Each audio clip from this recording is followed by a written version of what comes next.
Assalamualaikum warahmatullahi wabarakatuh. Waalaikumsalam warahmatullahi wabarakatuh. Yang saya hormati Ibu Kepala Sekolah SD Negeri Pekuncen 01 dan yang saya hormati Bapak Ibu Guru dari SD Negeri Pekuncen 01 dan SD Negeri Pekuncen 05. Saya ucapkan banyak terima kasih kepada Bapak Ibu semua yang berkenan hadir dalam kegiatan destinasi menyebarkan pemahaman dan penerapan pengalaman budaya positif. Sebagai salah satu pemandu tugas dalam pendidikan guru penggerak modul 1 part bersama saya Nuning Yustoliha, calon guru penggerak angkatan 8 dari SD Negeri Pekuncen 01 Kabupaten Cilacap. Sebelum kita mulai pemaparan materi pada siang hari ini, marilah kita buka dengan membaca basmalah bersama-sama. Bismillahirrahmanirrahim. Baik Bapak Ibu, kita mulai dengan yel-yel karena waktunya sudah siang. Tadi habis mengajar, kita perlu membangkitkan semangat kita untuk bisa menyimak materi pada siang hari ini. Yel-yelnya nanti kalau saya bilang SD Negeri Pekuncen 01, sukses selalu. Kita coba. SD Negeri Pekuncen 01, Sukses selalu. SD Negeri Pekuncen 01, Sukses selalu. Ya, terima kasih. Dengan yel-yel ini bisa membangkitkan semangat kita untuk belajar hal baru di sini, ya. Selanjutnya, saya sangat bangga berada bersama Bapak Ibu Guru di SD Negeri Pekuncen 01. Karena saya lihat Bapak Ibu Guru semua, baik dari SD Negeri Pekuncen 01 maupun SD Negeri Pekuncen 05, sangat bersemangat dalam mendidik murid-muridnya. Di sini saya akan bertanya kepada Bapak Ibu, pernahkah Bapak Ibu mendengar kata budaya positif? Pernah ya? Yang terbersih dalam benak Bapak Ibu itu apa budaya positif? Coba laksanakan tata tertib. Melaksanakan tata tertib. Tingkah laku yang baik. Tingkah laku yang baik.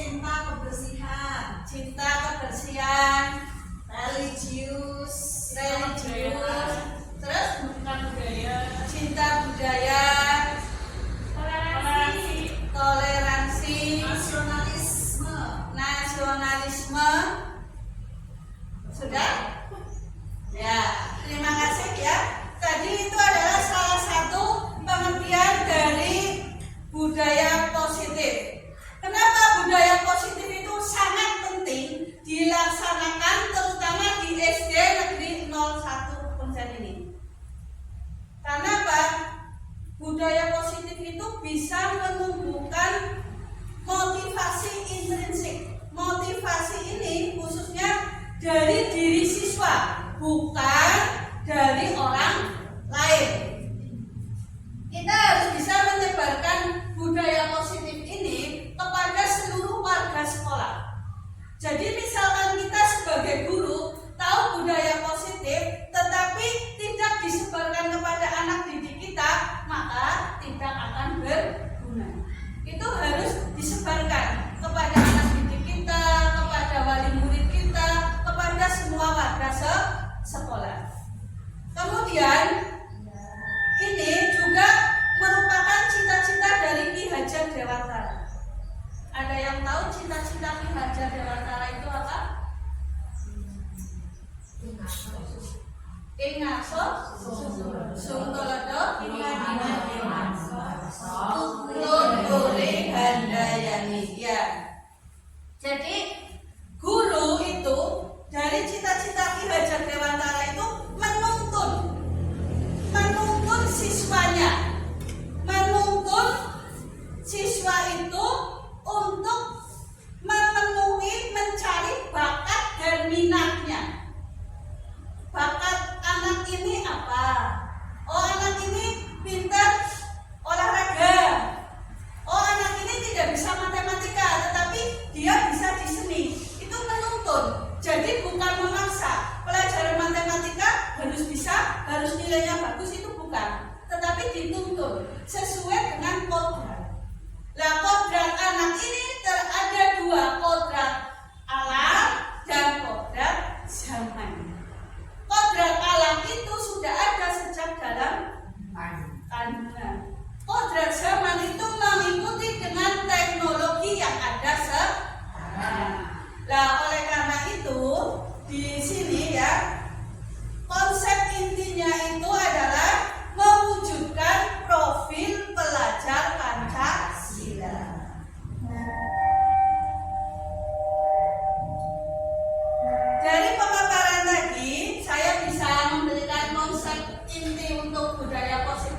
disiplin positif, nilai-nilai kebajikan, kebutuhan dasar manusia, motivasi perilaku manusia, posisi kontrol guru, keyakinan kelas, segitiga restitusi.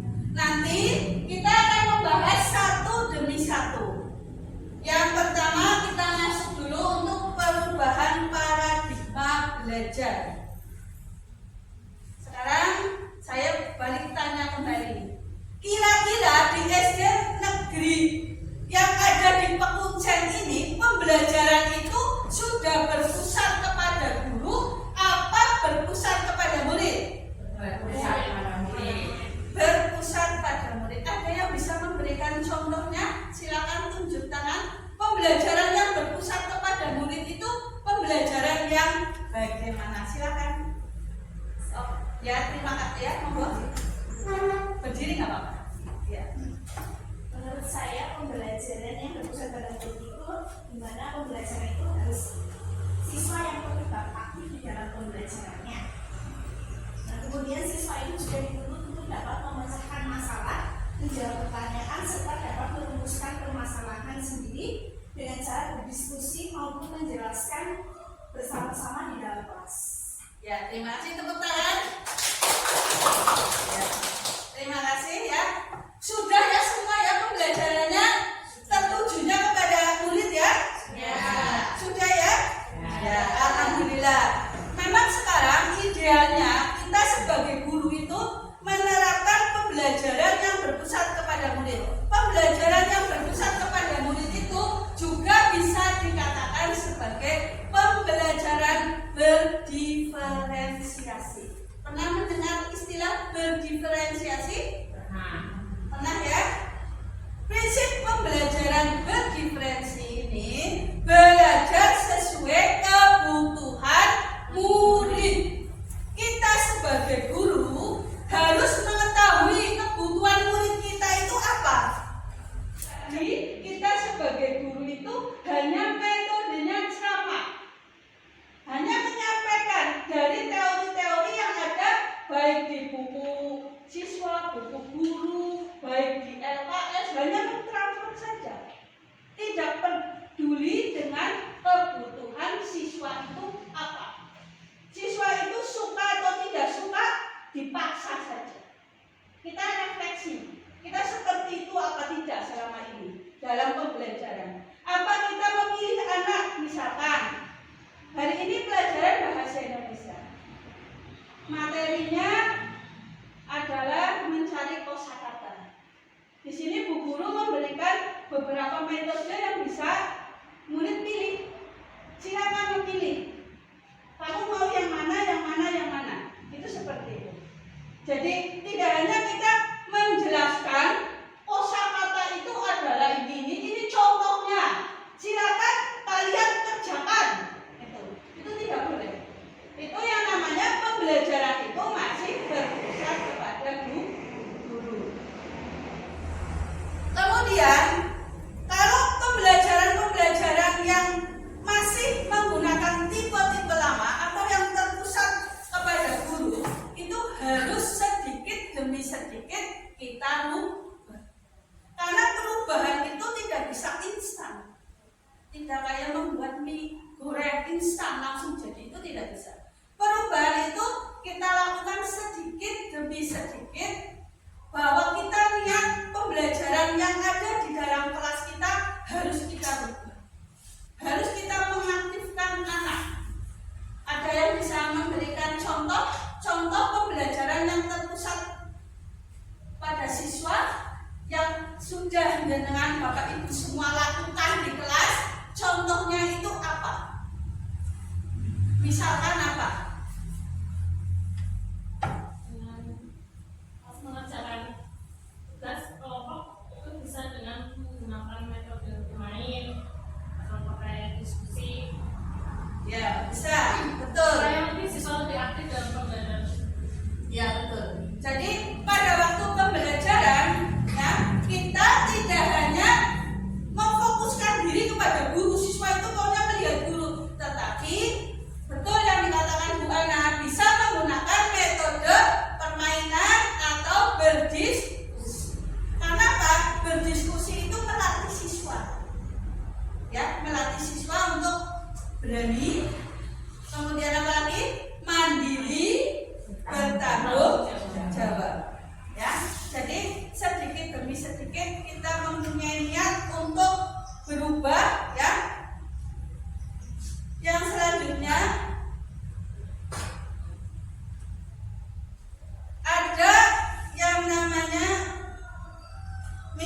miskonsepsi tentang teori kontrol.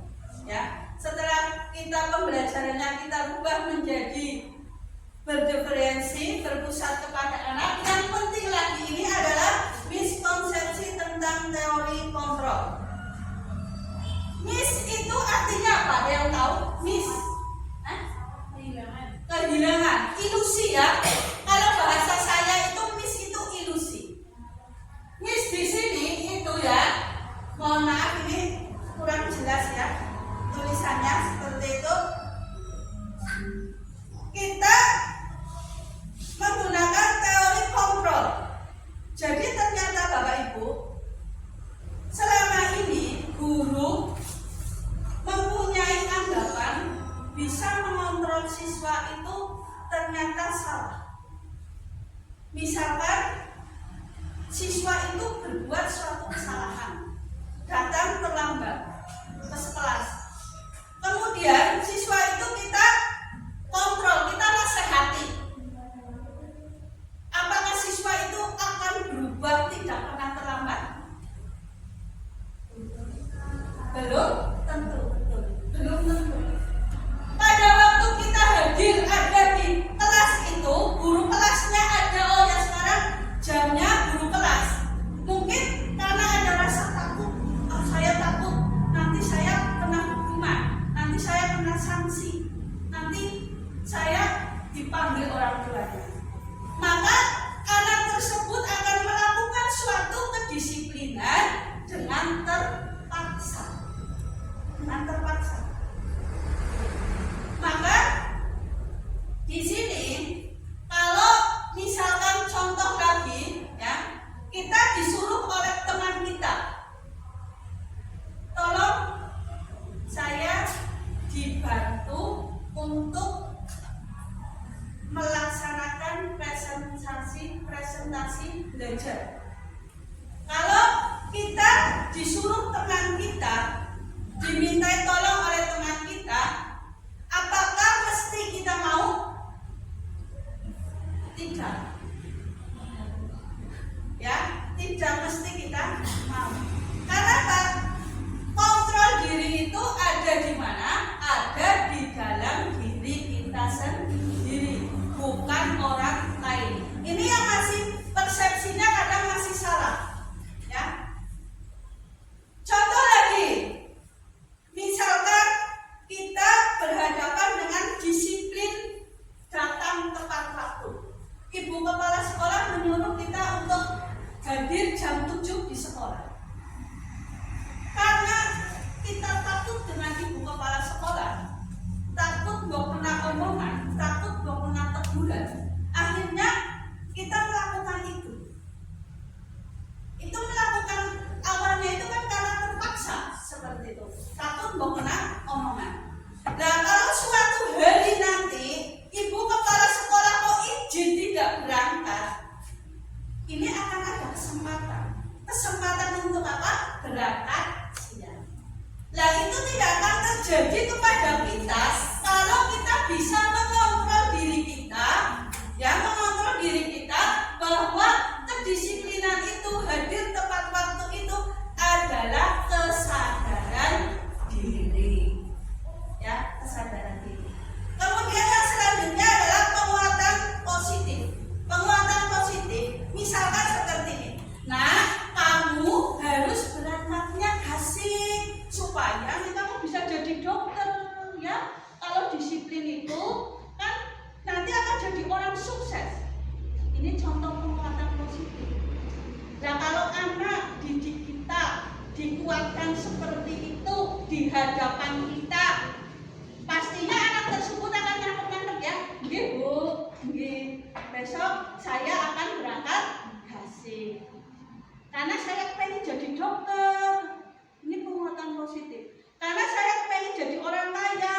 Kalau nanti saya sekolahnya rajin, disiplin, guru kan tadi bilang, saya akan jadi orang sukses. Berarti saya akan jadi kaya ya Bu. Ini berhasil apa tidak? Ini juga artinya ilusi. Jadi karakter siswa bisa berubah kalau betul-betul sadar atas kemauannya sendiri. Yang selanjutnya, orang dewasa itu berhak memaksa. Kita di sekolah, guru ya, kan termasuk orang dewasa. Betul apa tidak? Betul. Siswa kita kan umurnya di bawah kita. Orang dewasa itu berhak memaksa. Contohnya dalam keseharian kita sebagai guru memaksa murid, contohnya di mana? Coba. Ya, memaksa murid karena kita orang dewasa menjaga kebersihan kelas. Kemudian mengerjakan tugas. Harus selesai tepat waktu. Itu dipaksa apa tidak Ibu? Dipaksa. Kita mempunyai, ibaratnya mempunyai hak untuk memaksa anak didik kita. Apakah anak didik itu kemudian sadar dan selalu mengerjakan tugas tepat waktu? Yang sudah terjadi di kelas kita bagaimana? Kalau disuruh, ya, berarti ini juga termasuk inklusif. Ya, selanjutnya, perubah paradigma stimulus respon ke pendekatan teori kontrol. Di sini, ya, saya perpisah dulu.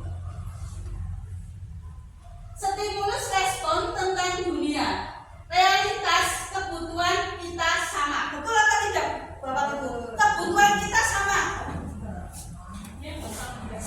Ini menurut stimulus respon tentang dunia mengatakan bahwa kebutuhan kita sama.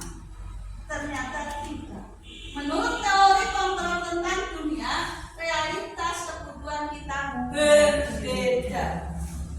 Yang kedua, semua orang melihat hal yang sama. Betul apa tidak? Semua orang itu melihat hal yang sama. Tidak. Setiap orang memiliki gambaran yang berbeda. Selanjutnya, kita mencoba mengubah orang agar berpandangan sama dengan kita. Tidak bisa, ya. Tidak bisa. Karena apa? Menurut teori kontrol, kita berusaha memahami pandangan orang lain tentang dunia. Yang selanjutnya, perilaku buruk dilihat sebagai suatu kesalahan. Yang terjadi di kita seperti itu ya. Iya. Kalau orang lain mau melakukan hal buruk, walaupun segunung berbuat baik, yang diingat apa? Kesalahannya.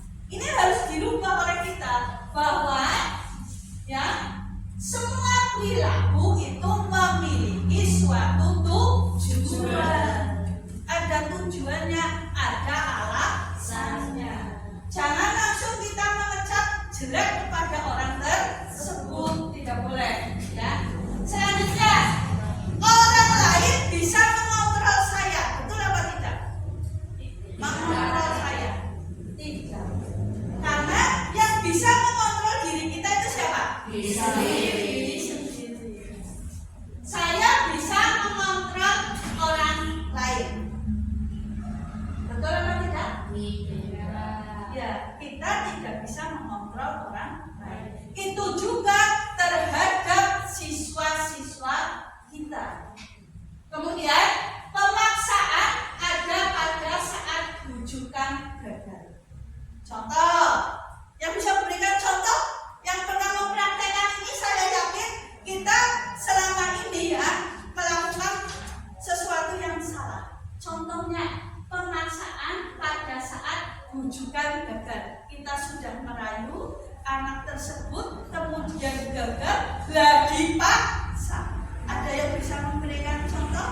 Contohnya di kelas kita itu seperti itu. Pernah mengalami hal ini? Pernah ya? Coba dicontohkan kira-kira apa seperti itu contohnya. Seringnya, nah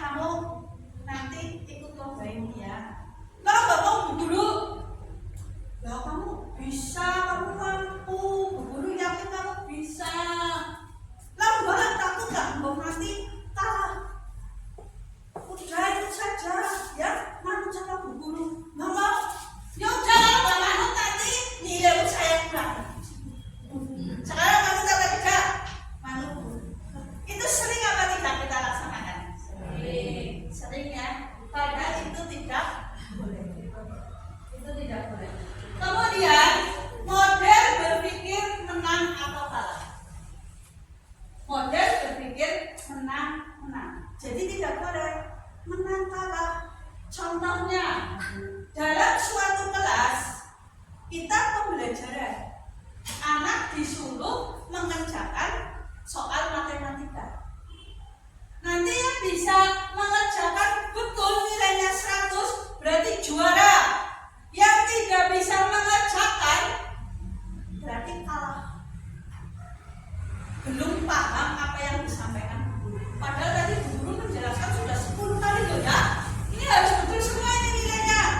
Nih, itu tidak boleh. Karena tidak boleh membedakan si A itu anak yang tidak bisa atau bahasa kasarnya itu bodoh. Si A itu selalu juara. Itu tidak boleh. Ya, ini tidak boleh. Jadi semuanya yang menang. Anak itu semuanya menang. Tidak ada anak yang kalah. Dilanjutkan. Ini untuk pengertian dari disiplin positif. Saya sekarang tanya, disiplin. Jika ada kata disiplin yang terbersih dalam benak kita itu apa? Tepat waktu. Terus? Bertanggung jawab. Terus? Disiplin. Sesuai aturan. Apa lagi?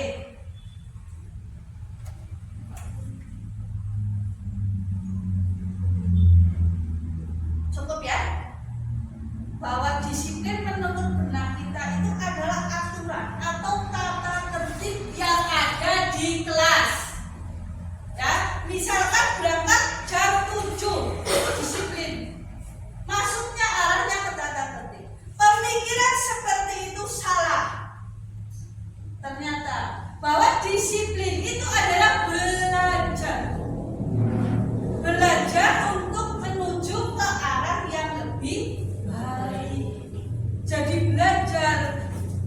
Awalnya disiplin ini mengacu pada nilai-nilai yang ada di dalam dirinya. Maka ada yang namanya disiplin dari diri. Ya.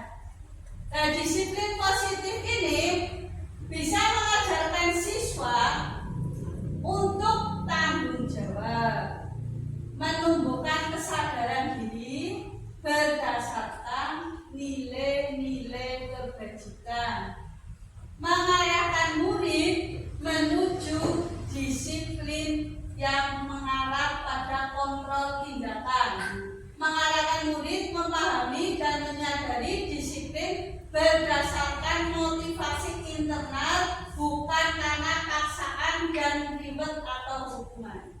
Jadi perlu saya sampaikan di sini bahwa motivasi internal itu adalah motivasi yang datang dari diri sendiri.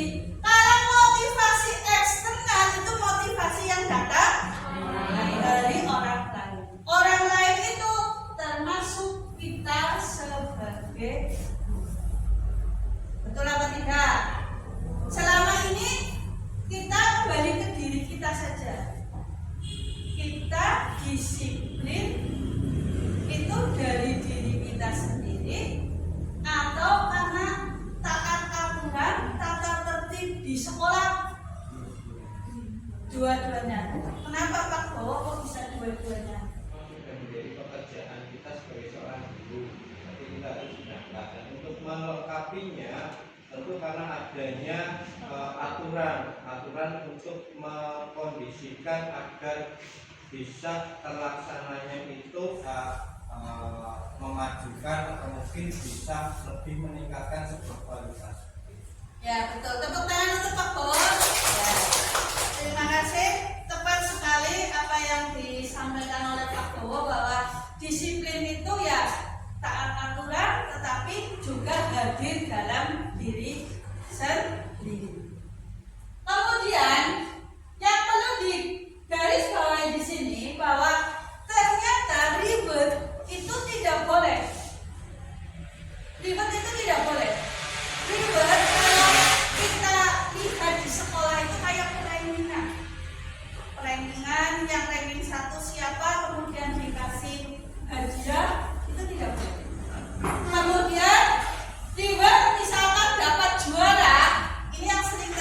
ya, dapat amplop dari sekolah, itu tidak boleh.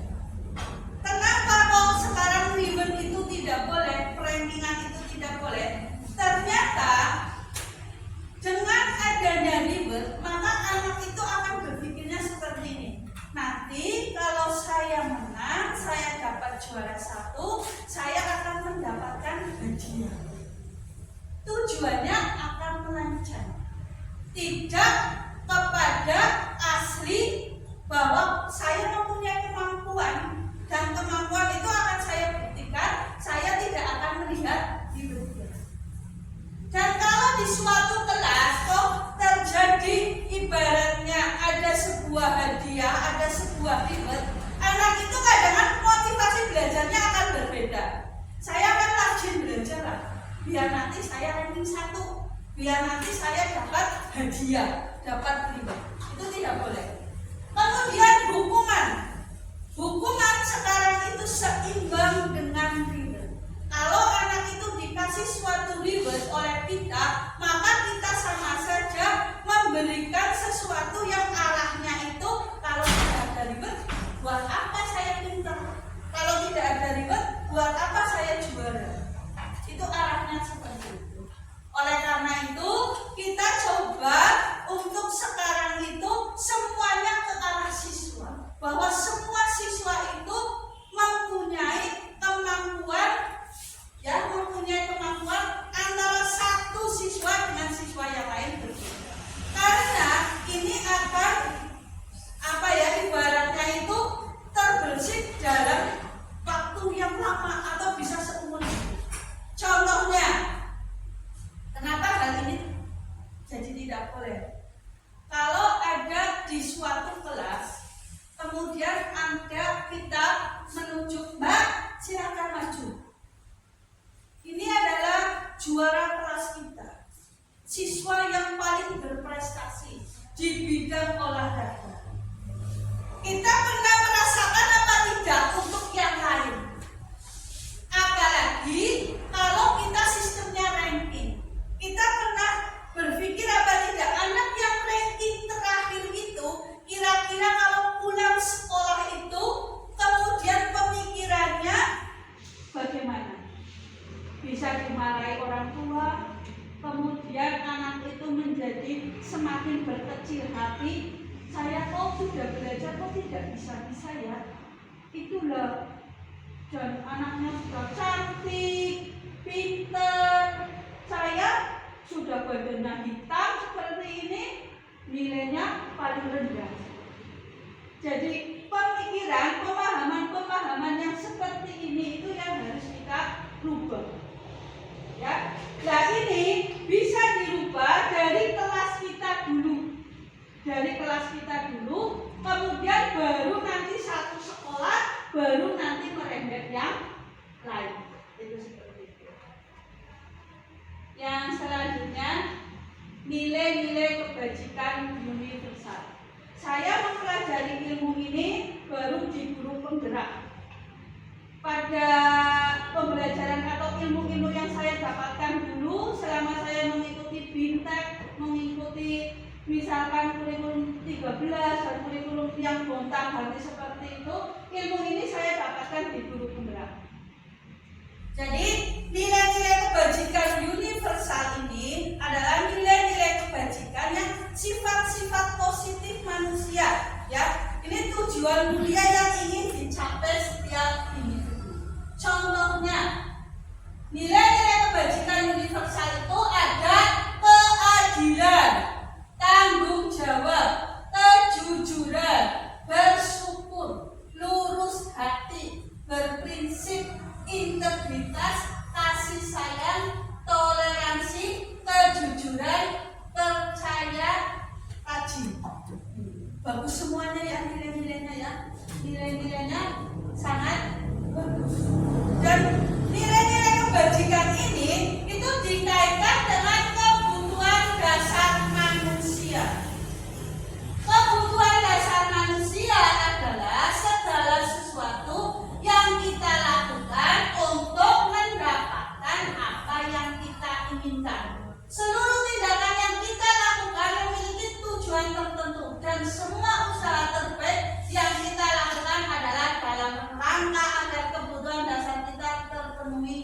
dengan baik.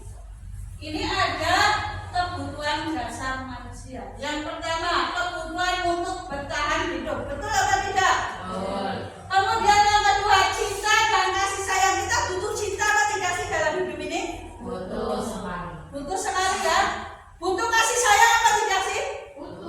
Butuh ya. Walaupun kita sudah berkeluarga, sudah mempunyai anak, ada yang 3, ada yang 2, ada yang anaknya sudah berkeluarga juga, tapi sebagai orang tua kita kadang merindukan kasih sayang anak apa tidak, Bu Sri? Sangat merindukan kasih sayang. Ya, sangat merindukan ya, merindukan anak-anak kita yang sudah jauh-jauh, sudah mempunyai kehidupannya sendiri-sendiri. Kemudian yang ketiga adalah kebebasan. Betul apa tidak? Kita sebagai manusia butuh kebebasan. Betul ya? Misalkan kalau kita kok kemudian dipaksa, apalagi yang berkaitan dengan jodoh, kamu nanti menikah dengan ini ya. Itu kira-kira kita sebagai orang dewasa kalau seperti itu kan sakit hati apa tidak? Sakit hati. Nah ini kalau dikaitkan dengan siswa, siswa itu butuh kebebasan. Makanya kebebasan itu adalah pembelajaran yang dilakukan tidak hanya terfokus di dalam kelas. Itu kebebasan. Jadi jangan dipaksa diam. Dengarkan Bu Guru. Ini pemaksaan. Padahal siswa kita itu butuh kebebasan, ya. Jadi ya dalam artian anak itu ya, kalau dalam istilahnya di suatu pembelajaran itu guru sekarang sudah tidak boleh memaksa. Itu tidak boleh. Maka merdeka belajar. Karena kita harus mencoba. Oh, kamu kenapa, Bu Guru? Saya seperti ini atau lah saya nggak mau mengerjakan. Dicarikan caranya. Jangan disamakan dengan yang lain. Karena siswa kita juga butuh kebebasan.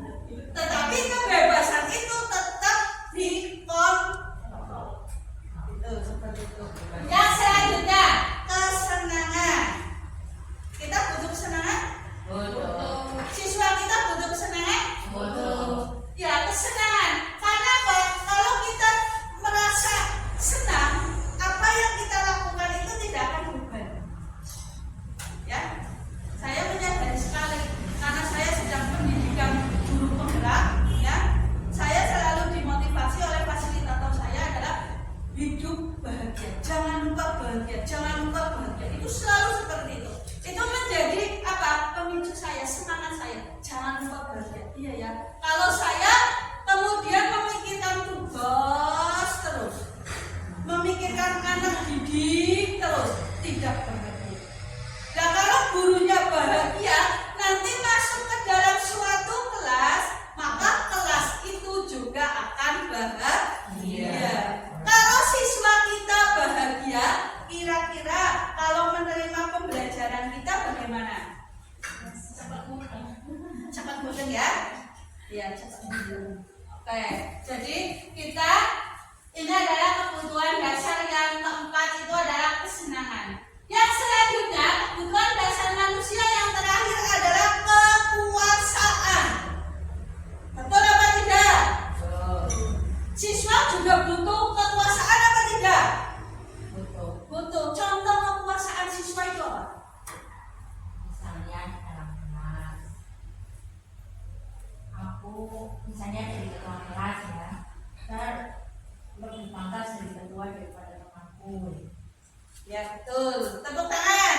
Ya biar nggak ngantuk ya, tepuk tangan ya.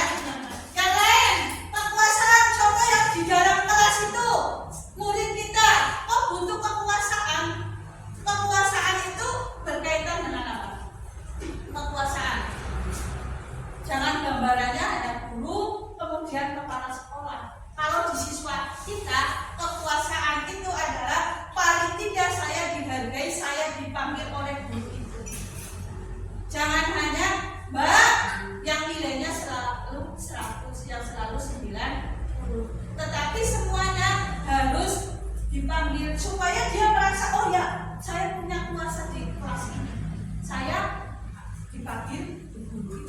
kecilnya. Karena kalau kita kadang melupakan 1-2 siswa, maka siswa itu untuk mendekati kita, untuk bertanya kepada kita itu akan merasa takut.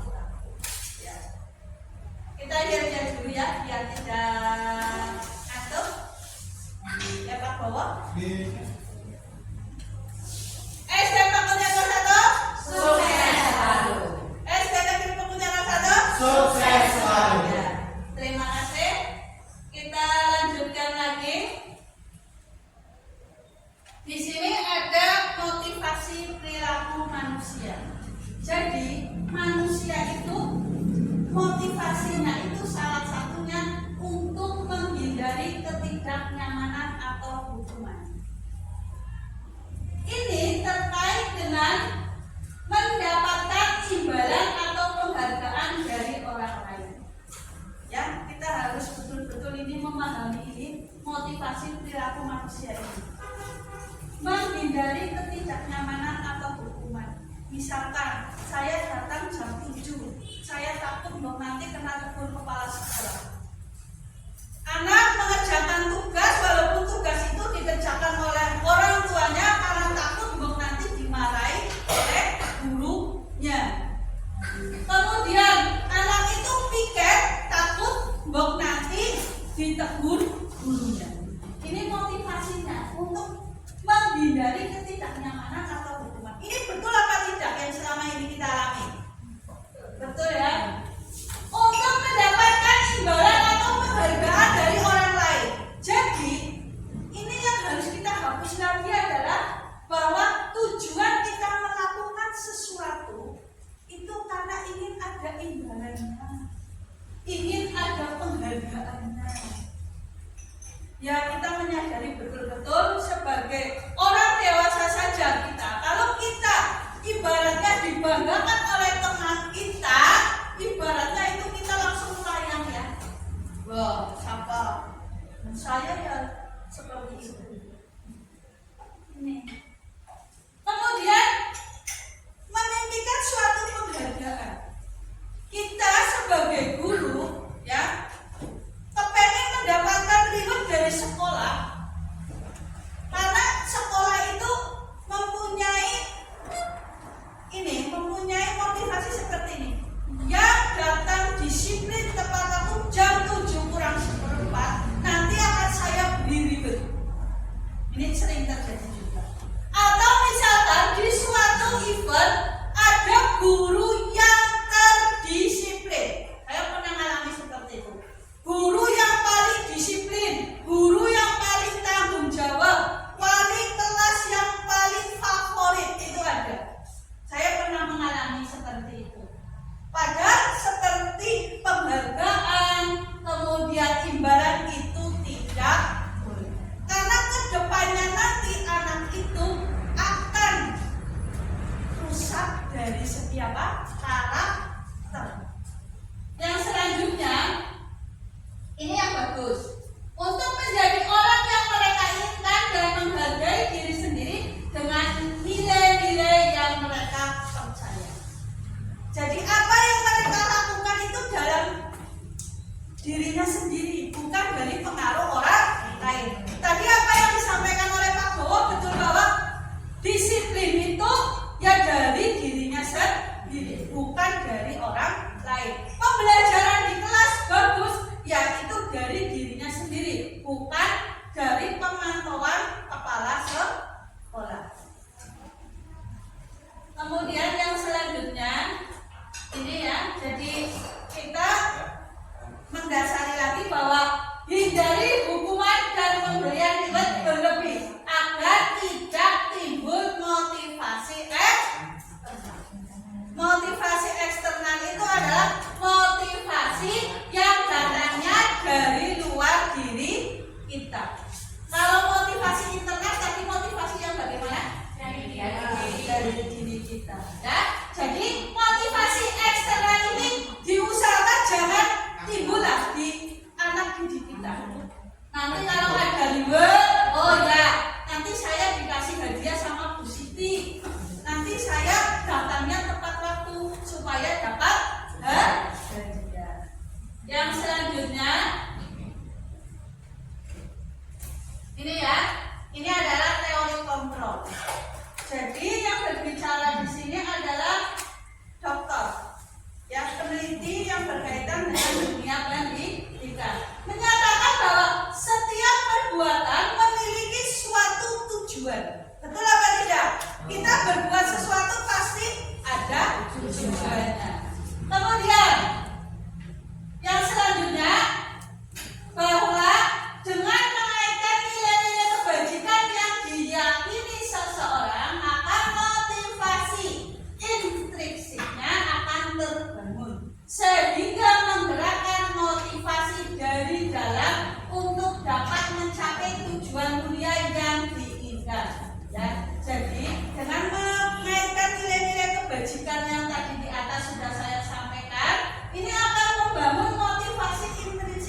Jadi bagaimana caranya supaya motivasi dari dalam diri siswa itu bisa terbangun. Jangan hanya yang terbangun itu, yang lebih itu malah motivasi ekstrinsik.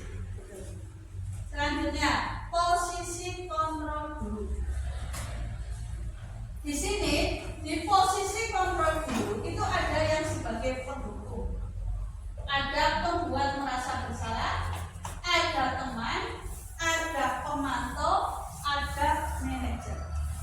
Sampai sini ada yang ditanyakan? Paham apa tidak yang saya sampaikan? Paham ya? Ya, terima kasih. Contohnya di sini saya akan memberikan contoh.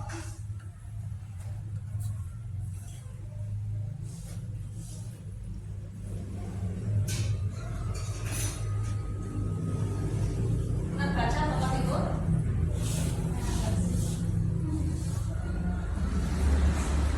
Kurang besar ya? Ya.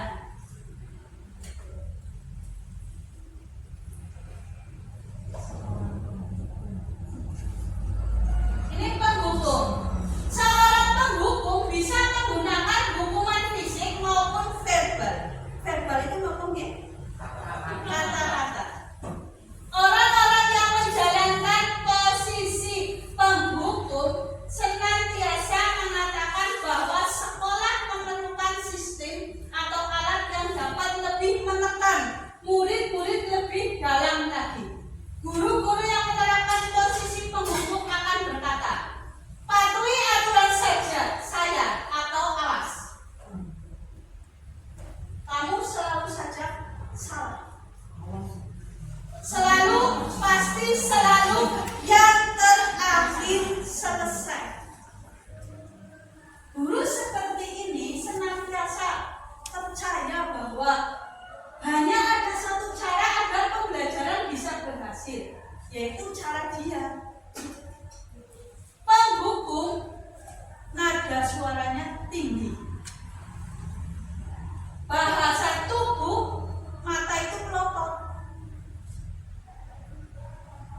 Dan jari-jarinya ini tangan ya, ini ada jari-jarinya ini ya, itu menunjuk, menghentik. Terlambat lagi, pasti terlambat lagi, selalu datang terlambat. Kapan bisa datang tepat waktu?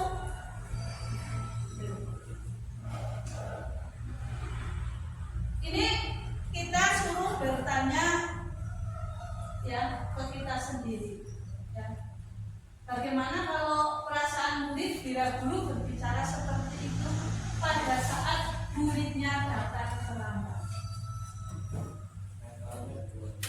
Mentalnya down, takut, malu,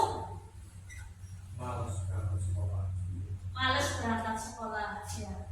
Jadi posisi ini adalah posisi penghukum.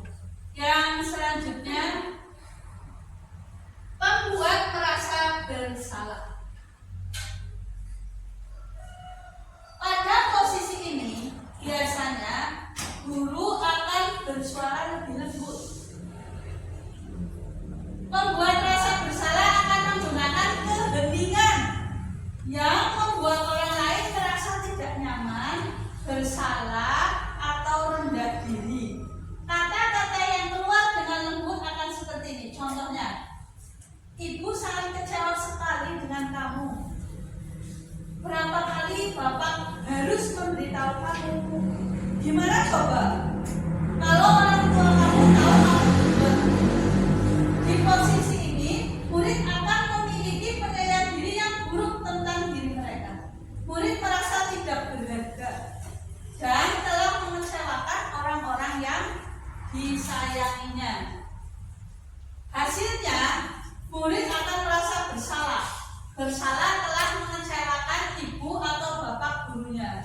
Murid akan merasa menjadi orang yang gagal dan tidak sanggup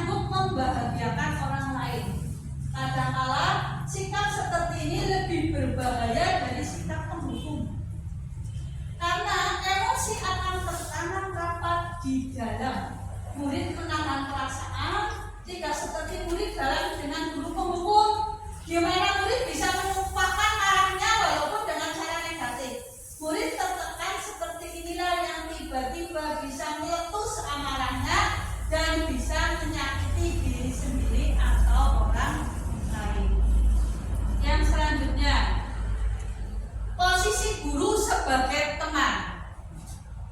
Guru pada posisi ini tidak akan menyakiti murid, namun akan tetap berupaya mengontrol murid melalui persuasi. Posisi teman pada guru bisa negatif ataupun positif.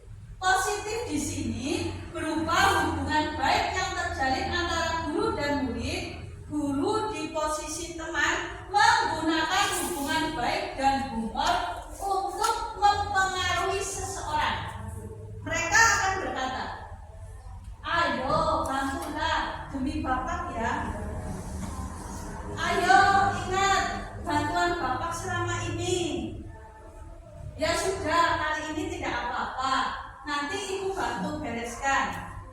Ya, misalkan anak didik kita ya kemudian kelasnya berserakan banyak sampah, kata-kata yang sering kali kita ucapkan adalah ya sudah, kali ini tidak apa-apa, nanti Ibu bantu bereskan.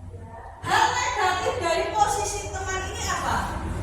Bila suatu saat guru tersebut tidak membantu, maka murid akan kecewa dan berkata, saya pikir Bapak Ibu teman saya. Murid merasa dikecewakan dan tidak mau lagi berusaha. Hal lain yang mungkin timbul, murid hanya akan bertindak untuk guru tertentu dan tidak untuk guru lainnya. Murid akan tergantung kepada guru tersebut. Hasilnya, murid akan merasa senang dan akrab dengan guru. Ini termasuk dampak yang positif. Positif masih. Hanya saja di negatifnya, murid menjadi tergantung pada guru tersebut. Bila ada masalah, dia merasa bisa mengandalkan guru tersebut untuk membantunya. Akibat lain dari posisi teman adalah akan membuat sesuatu bila yang menurut guru tersebut dan belum tentu berlaku yang sama dengan guru yang lain. Jadi mau disuruh itu hanya sama guru tersebut. Yang selanjutnya adalah posisi pemantau. Memantau berarti mengawasi. Pada saat kita mengawasi, kita bertanggung jawab atas perilaku orang yang kita awasi. Posisi pemantau berdasarkan pada peraturan-peraturan atau konsekuensi. Ya. Dengan menggunakan sanksi atau konsekuensi, kita dapat memisahkan hubungan pribadi kita dengan murid. Sebagai seorang yang menjalankan posisi pemantau, pertanyaan yang diajukan seorang pemantau, peraturannya apa? Apa yang telah kamu lakukan? Sanksi atau konsekuensinya apa? Seorang pemantau sangat mengandalkan penghitungan catatan data yang dapat digunakan sebagai bukti atau perilaku seseorang. Posisi ini akan menggunakan stiker, slip catatan, daftar cetak. Posisi pemantau sendiri berawal dari teori stimulus respon yang menunjukkan tanggung jawab guru dalam mengontrol murid. Hasilnya bagaimana? Murid memahami konsekuensi yang harus dijalankan karena telah melanggar salah satu peraturan sekolah. Guru tidak menunjukkan suatu emosi yang berlebihan, menjadi marah atau membuat merasa tidak berbuat salah. Murid tetap dibuat tidak nyaman. Kenapa? Harus tinggal kelas pada waktu jam istirahat dan mengerjakan tugas. Guru tetap harus memantau murid pada saat mengerjakan tugas di jam istirahat karena murid tidak bisa ditinggal seorang diri. Yang terakhir, ini yang harus ada pada diri Bapak Ibu. Posisi kita sebagai guru yang paling bagus adalah manajer. Manajer itu suaranya tulus, bahasa tubuh tidak kaku, kemudian mendekat ke murid. Contoh bisa dibacakan Pak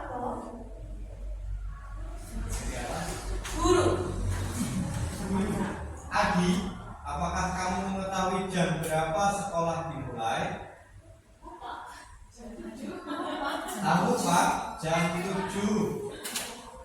Ya, jadi kamu terlambat. Kira-kira bagaimana kamu akan memperbaiki masalah ini? Saya bisa menanyakan teman saya Pak untuk mengejar tugas yang tertinggal. Baik, itu bisa dilakukan. Apakah besok akan ada masalah untuk kamu agar bisa hadir tepat waktu ke sekolah? Tidak Pak, saya bisa hadir tepat waktu. Baik, saya hargai usahamu untuk memperbaiki. Ya, terima kasih tepuk tangan. Ya, dari sini bahwa posisi terakhir yang harus kita miliki sekarang adalah manajer. Posisi di mana guru berbuat sesuatu bersama dengan murid, mempersilahkan murid mempertanggungjawabkan perilakunya, mendukung murid agar dapat menemukan solusi atas permasalahannya sendiri. Seorang manajer telah memiliki keterampilan di posisi teman maupun pemantau, dan dengan demikian bisa jadi di waktu-waktu tertentu kembali kepada kedua posisi tersebut bila diperlukan. Sekarang saya ada soal. Silakan nomor 1, ini hukuman atau konsekuensi. Dicatat sendiri oleh Bapak Ibu. Nomor 1 itu hukuman, nomor 2 konsekuensi, dipilih. Nanti ini bisa untuk refleksi dari apa yang saya sampaikan itu, kira-kira Bapak Ibu itu sudah memahami apa belum?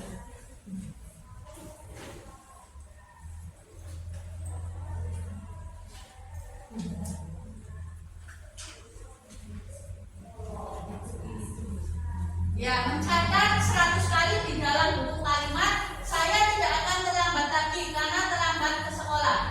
Itu hukuman atau konsekuensi. Memilih salah satu. Kemudian pertanyaan nomor 2, lari mengelilingi lapangan basket 2 kali karena terlambat hadir di sekolah. Itu hukuman atau konsekuensi.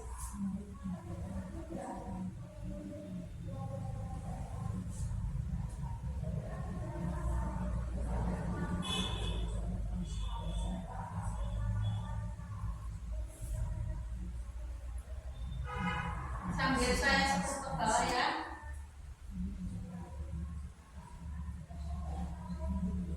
Oh, udah selesai. Berarti hanya ada 7 pertanyaan.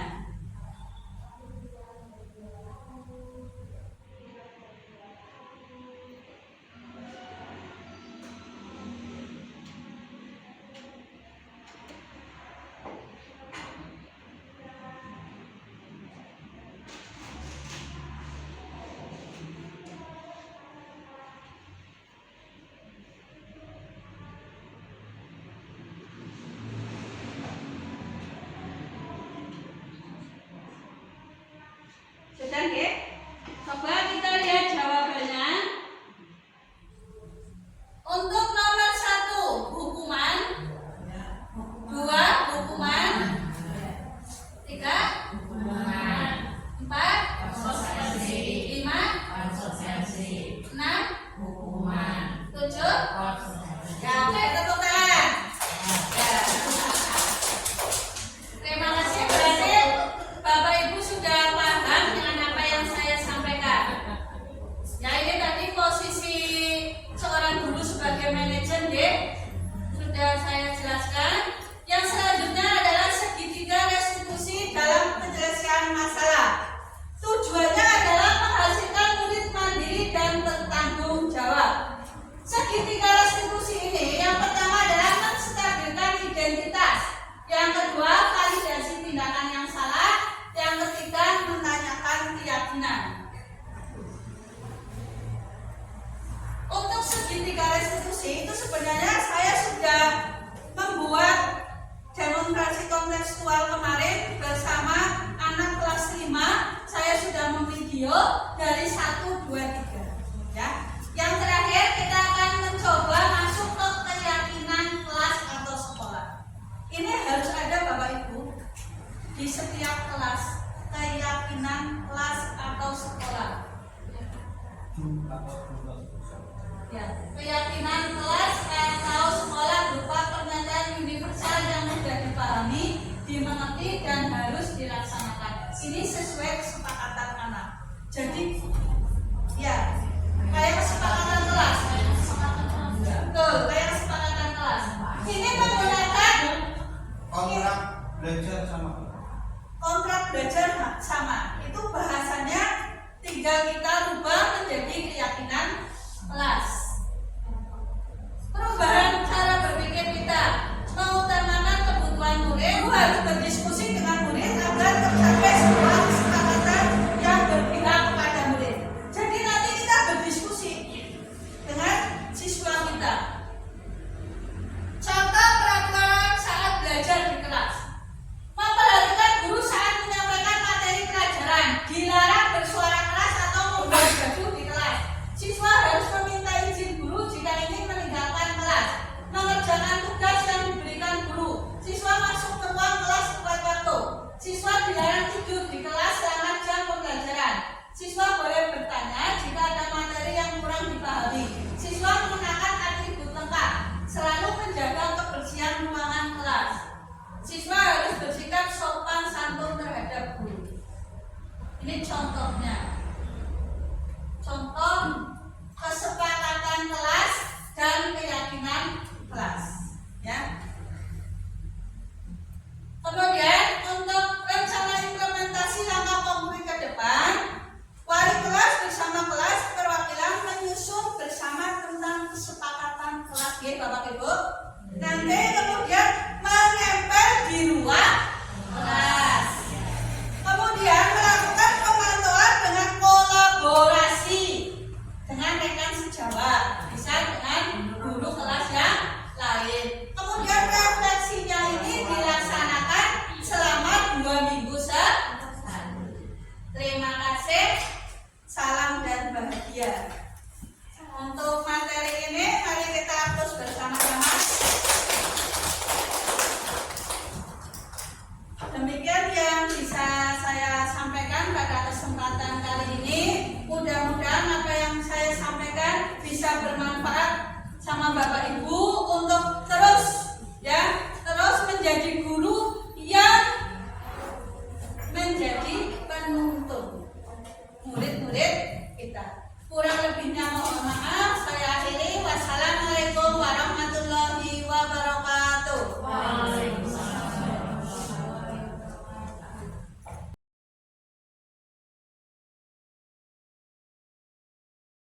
Assalamualaikum warahmatullahi wabarakatuh. Waalaikumsalam warahmatullahi wabarakatuh. Bagaimana kabarnya hari ini? Baik. Alhamdulillah. Sekarang kita ketemu lagi ya untuk membuat keyakinan kelas. Ada yang pernah mendengar keyakinan kelas itu apa? Belum? Ya. Keyakinan kelas itu sebenarnya mirip dengan peraturan kelas. Pernah mendengar peraturan kelas? Sering ya? Ada di kelas ini peraturan kelas? Ada peraturan kelas? Ya, ada ya. Jadi kalau di suatu sekolah, di kelas itu ada peraturannya. Peraturan itu bisa digunakan di kelas antara siswa dengan siswa. Kalau di sekolah berarti antara siswa, guru, dan semua warga sekolah. Ya. Kenapa? Kok sekarang bentuknya bukan peraturan kelas lagi, tetapi menjadi keyakinan kelas.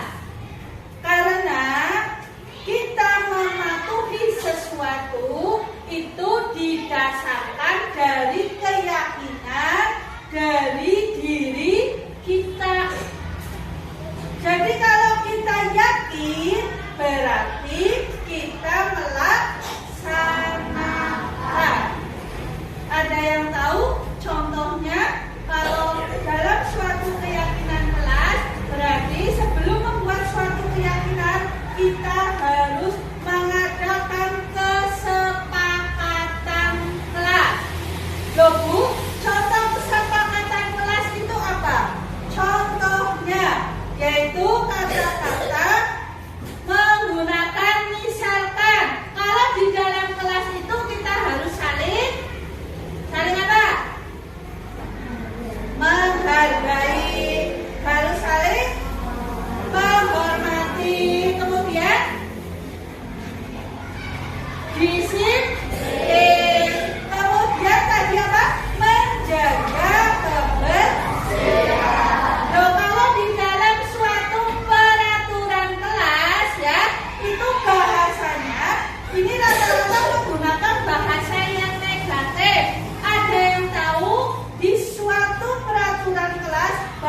Tidak. Jangan. Itu kan negatif. Jangan membuang sampah sembarangan. Jangan itu negatif. Menjadi positif sekarang. Jangan menggunakan negatif. Jangan itu dirubah. Merubahnya caranya bagaimana? Buanglah sampah pada tempatnya. Itu contoh seperti itu ya. Contoh yang lain tentang keyakinan kelas.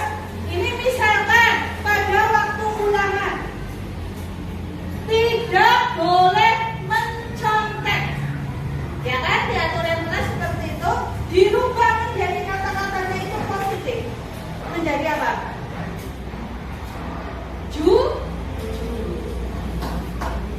Tidak boleh mencontek itu kan negatif. Jujur itu positif ya. Kemudian yang lain contohnya bertanggung jawab. Itu positif apa negatif? Positif. Negatifnya apa? Tidak bertanggung jawab. Contoh lain, tidak boleh terlambat masuk kelas. Positifnya apa? Berangkat tepat waktu. Kemudian yang lainnya, tidak boleh mencoret-coret meja. Keyakinan kelasnya apa? Jagalah kebersihan dan kerapian kelas. Jadi kata-kata yang negatif itu dihilangkan. Sudah paham? Ya. Kalau sudah paham, nanti Bu Guru akan membagikan kertas. Silakan kalian tulis di situ tentang kesepakatan kelas kita dulu. Misalkan ini menuliskan jujur, ini menuliskan menghargai, ini menuliskan disiplin, ini menuliskan religius, ini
Jadi nanti yang sama Bu Guru ambil ya. Pertama berarti nanti ada jujur, kemudian disiplin ya. Ini yang disiplin diambil.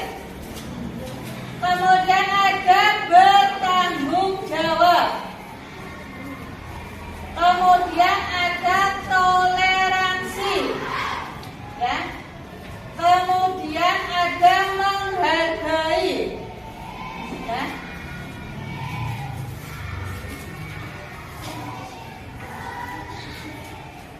Ada 5 kesepakatannya, yaitu jujur, disiplin, bertanggung jawab, toleransi, menghargai. Ya. Jadi berapa ini kesepakatan ini? Ada 5 kesepakatan. Kalian siap untuk melaksanakannya? Siap apa tidak? Siap. Kesepakatan kelas ini harus kita yakini, ya, sesuai dengan keyakinan kita.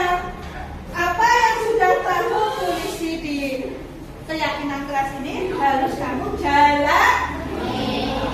Selanjutnya kesepakatan ini Bu Ibu minta kalian menandatangani. Nanti silakan maju ke depan, tuliskan namamu, kemudian kalian tanda tangan. Nanti maju dari sini ya. Tuh. Silakan Mas, sini Mas, maju Mas.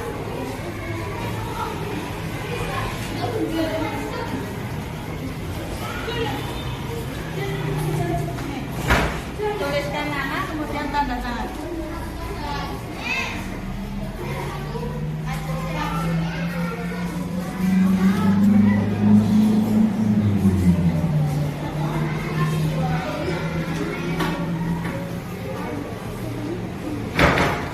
Ayo.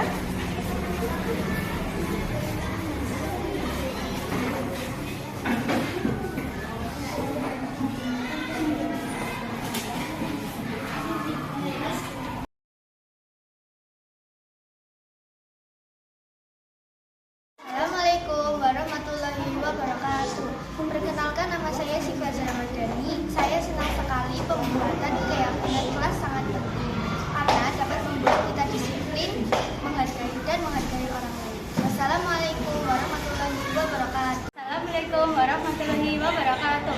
Perkenalkan, nama saya Salsa, kelas 6 seru sekali. Pembuatan keyakinan kelas sangat penting karena dapat membuat kita bertanggung jawab dan disiplin. Assalamualaikum warahmatullahi wabarakatuh.